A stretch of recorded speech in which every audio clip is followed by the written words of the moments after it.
पहलगाम हल्ल्याबाबत NIA सह विविध तपास यंत्रणांच्या हाती लागलेली माहिती पाकिस्तानचा बुरखा टराटर फाडणारी आहे। हल्ल्याचा कट पाकिस्तानातच रचला गेला। पाकव्याप्त काश्मीरामध्ये मिरपूर आणि रावळकोट या 2 शहरांमध्ये हा कट रचला गेला अशी माहिती उघड होतीये। लष्कर-ए-तोयबाचा उपप्रमुख सैफुल्ला कसुरीच्या आदेशाने 5 कमांडर्सनी हा कट रचल्याची माहिती समोर येतेय।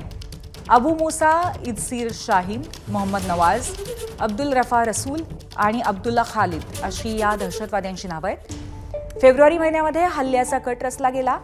11 मार्चला मिरपूर इथे या 5 दहशतवाद्यांनी सैफुल्लासह बैठक केली आणि त्यानंतर खम्मल इथल्या मार्चच्या अखेरीस झालेल्या बैठकीमध्ये 22 एप्रिलचा दिवस आणि पहलगाम हे ठिकाण निवडण्यात आलं।